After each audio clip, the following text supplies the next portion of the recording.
Hey there, as we get started in this session tonight, you might want to make sure that you've got a Bible at the ready so that when we come to reading through the passage, you'll be able to follow along at your own pace as well. One of the little hobbies that I've picked up over the past few months has been propagating avocado pits in the hope that one day I'll be able to grow my own avocado trees.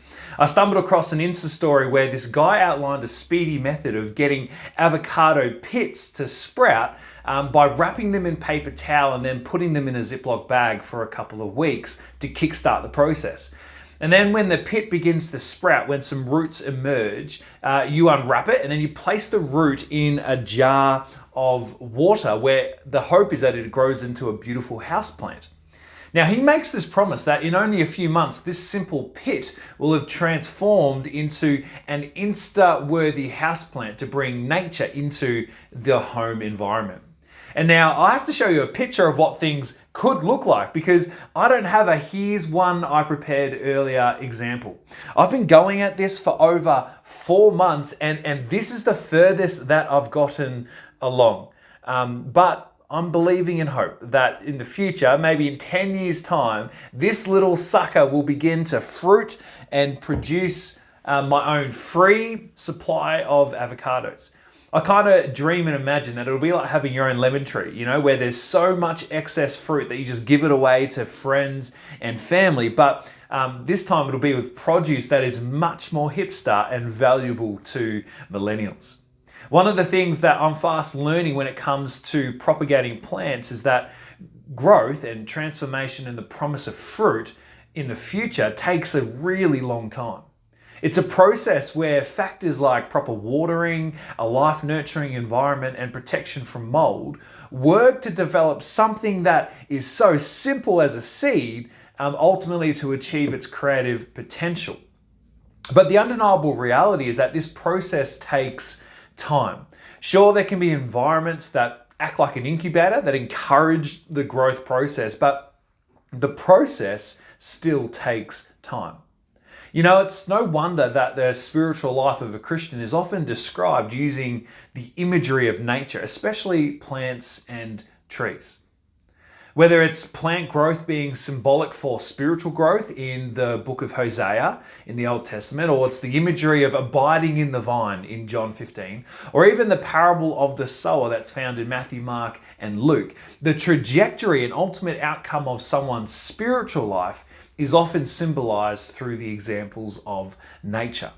And like the good or poor health of a plant or the good or bad fruit of a tree, the evidence of whether our faith is growing and healthy, and even if it's authentic, or whether it's in need of some intervention and revival, is often revealed over time rather than in an instant. The spiritual life of a Christian is ultimately a journey that occurs over time. Sure, there's a Genesis moment where we respond to the gospel of grace alone, by faith alone, in Christ alone. But there's a reason that the gospel is not just presented as a one-time only event in our lives. There's a reason why so much attention and words are given throughout the Bible to not just how to become a Christian and join the family of God, but also how to live as a Christian as part of the family of God. It's because following Jesus is a lifelong journey that requires our attention and our obedience to the very end. And this brings us to the closing points of Jesus' Sermon on the Mount. For the past 6 months, we've been walking through Matthew chapter 5 through to 7 and looking at how these teachings of Jesus provide a template for the way of Jesus, how we're called to live as citizens of heaven and followers of Jesus. And one of the interesting parallels about the Sermon on the Mount is that this moment was not the first time that God had addressed his people from a mountain. In the Old Testament, Moses conveyed God's commandments and covenant with the people of Israel from Mount Sinai, and that encounter finished with an invitation to respond and a call to obedience. Here's how this closing scene is described in Exodus chapter 24.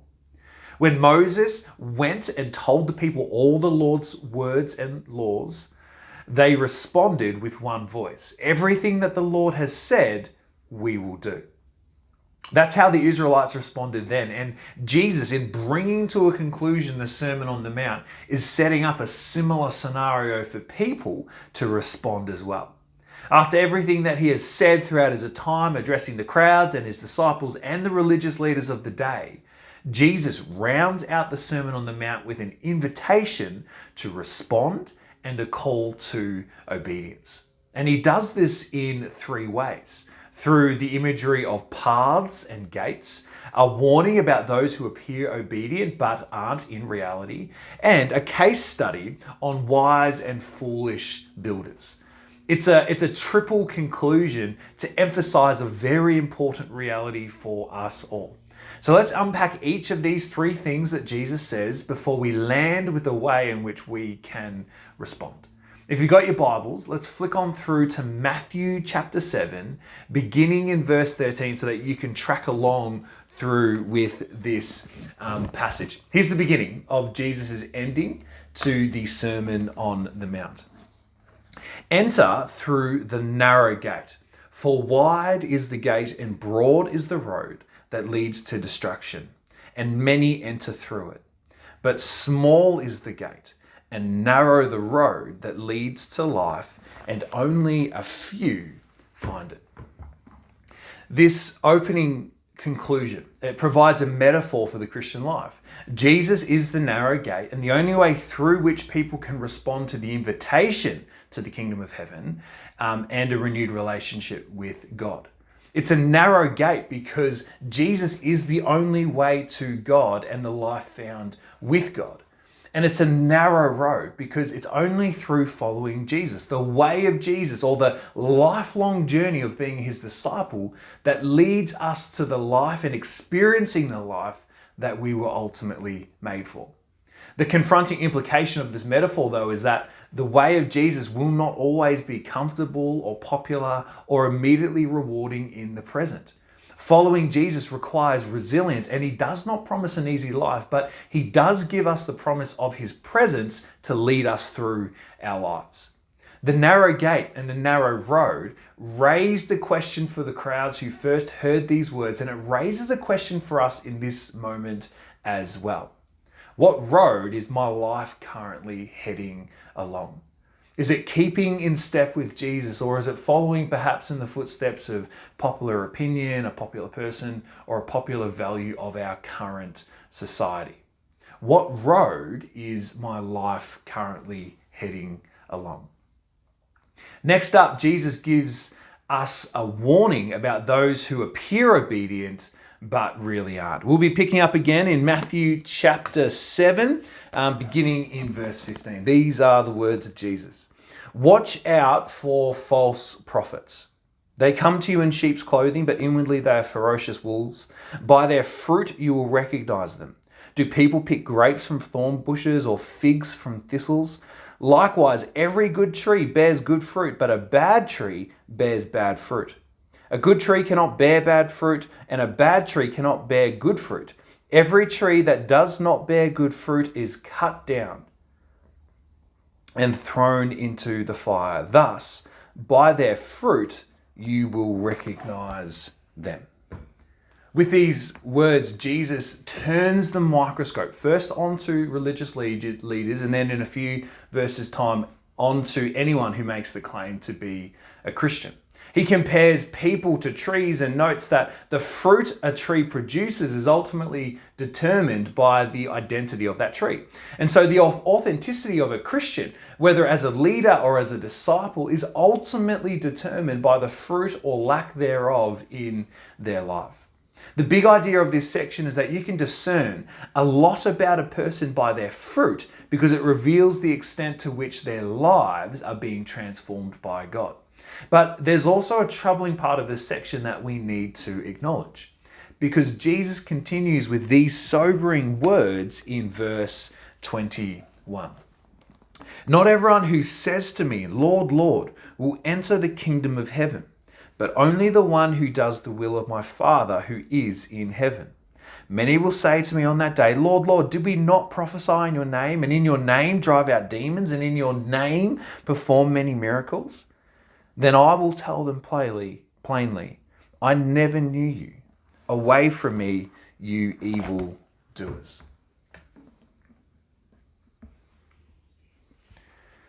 Now, this has got to be one of the most frightening passages in the Bible because it describes the danger of delusion that many people will fall into. There will be many people, Jesus says, who will claim to belong to Christ because of the power and the magnitude of their words and their works. But Jesus responds with a horrible truth: I never knew you. So how are we to make sense of what Jesus is saying here? What is it that needs to be examined to make sure that this doesn't become a descriptor for you and for me? Well, Skye Jethani, in his book, What If Jesus Was Serious, he offers a helpful way to understand Jesus' words by writing this. He says, the key to understanding the judgment scene in the Sermon on the Mount is found in the word evildoers. Jesus says, away from me, you evildoers. Now, the word evildoers may be more literally translated those who practice lawlessness. Jesus is saying these people did not submit to his authority. They never really surrendered themselves to God. While these false Christians were full of God's works, preaching, exorcisms, miracles, they were not obedient to God's will. They never released control. And this is the countercultural, personally challenging way of Jesus. This is why following Jesus is like walking along a narrow road. Because there will come times when God's will for us in a particular scenario of our lives will be opposite to what we are naturally inclined to do. It may involve forgiveness when we really want revenge. It could involve choosing to love someone when we'd rather just avoid them or designate them as someone unworthy of love. It might involve standing out when we'd rather fit in. It may mean that you give generously to the point where you actually need to give something up that you want. It could involve resisting your fears because of your faith in a more powerful God, or maybe it just means that you pray first before springing into action to whatever comes your way. Now, that's just a small sampling of some of the things that we've covered walking through the Sermon on the Mount. But whenever instances like these pop up in our lives, there exists a fork in the road of how we'll choose to respond. Will we just listen to the internal monologue of our own thoughts and desires and personality? Or will we listen to what it is that God might have to say in the midst of it all and choose to submit to his will and respond in obedience? The question that this second section raises is twofold. Firstly, to what extent is my life submitted to God? And secondly, is there fruit that affirms my response? Jesus ends this Sermon on the Mount with one of the most well-known parables in the Bible. It's a case study that portrays two different approaches to the way of Jesus, to a life following Jesus. Let's read it together right now before we consider how it applies in our own lives. Matthew chapter 7, beginning in verse 24. These are the words of Jesus. Therefore, everyone who hears these words of mine and puts them into practice is like a wise man who built his house on the rock. The rain came down, the streams rose, and the winds blew and beat against that house. Yet it did not fall, because it had its foundation on the rock. But everyone who hears these words of mine and does not put them into practice is like a foolish man who built his house on sand. The rain came down, the streams rose, and the winds blew and beat against that house, and it fell with a great crash. Now, in this parable about two identical houses with different foundations, Jesus is not comparing the difference between those who are Christians and those who are not. This is a case study, rather, on two different approaches that Christians often take in their lives. And the difference is whether Jesus is foundational in someone's life or just an addition. When Jesus is foundational to our lives, it means that there is a desire to obey what it is that Jesus tells us to do. But when Jesus is just an addition to our lives, we're obedient as long as it's convenient. In this parable, Jesus paints a picture of what the future of our lives looks like in both instances.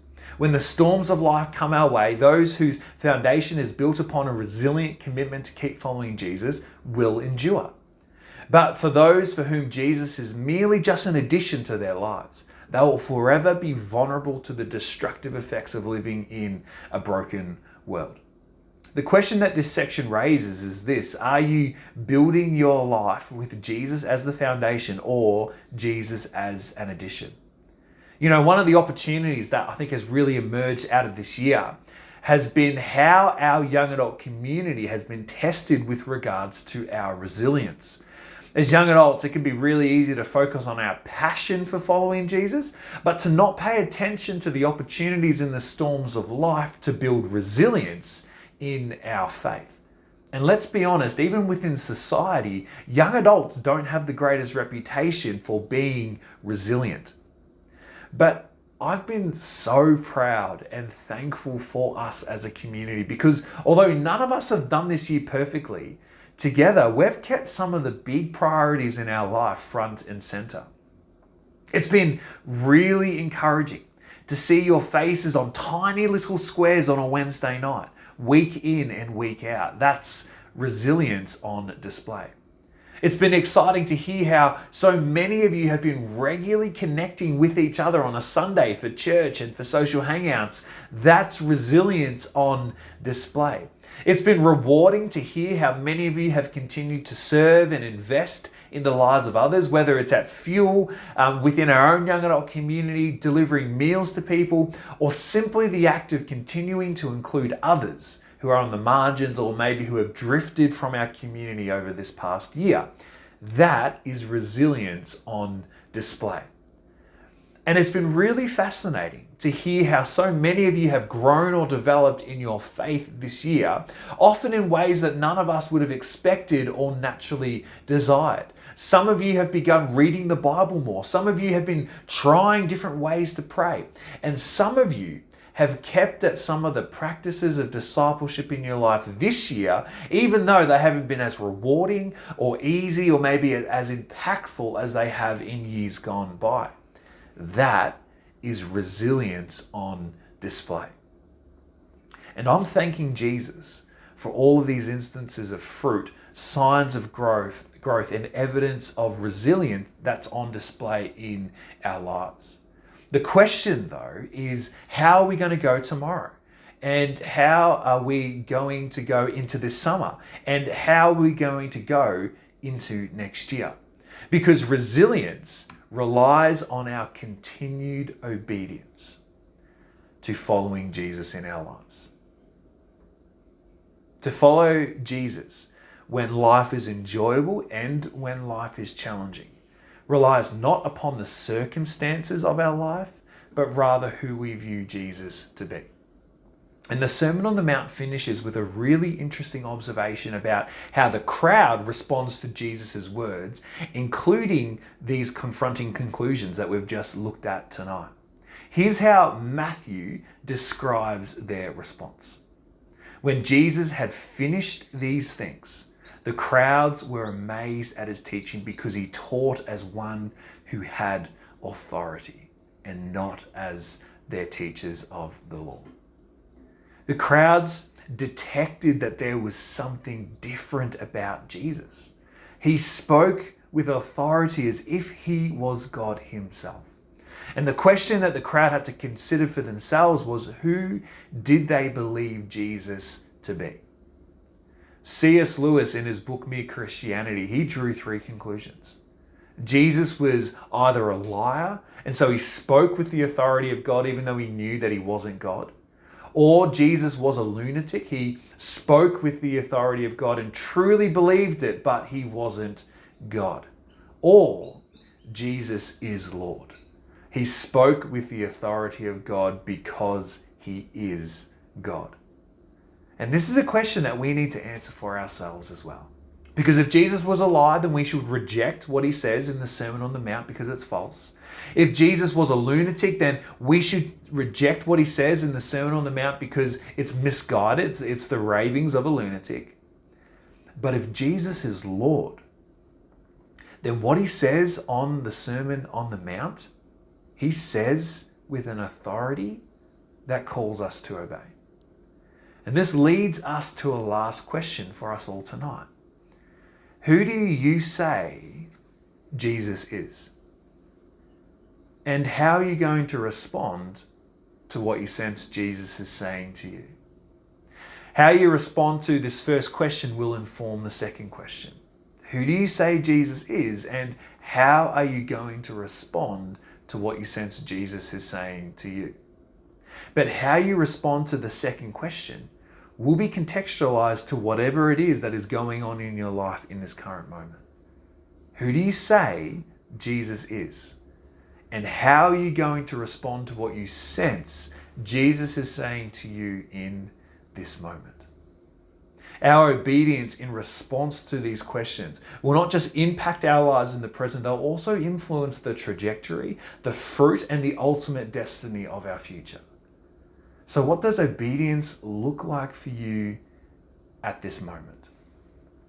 In a few moments' time, we're going to split up into our life groups where there'll be an opportunity to debrief and begin to process what's been covered in this session, as well as some of the questions that have been raised along the way. But to finish, I just want to give you a short prayer, which you might like to take with you into the rest of this evening and this week as you continue to discern what it is that Jesus might be saying to you. It's ripped right out of the response that God's people made on Mount Sinai, that example that was referred to at the start, and this is it. Jesus, everything that you have said, I will do. Jesus, everything that you have said, I will do. Jesus, everything that you have said, I will do. May this be true of me and be true of you as we seek to continue following Jesus together. Amen.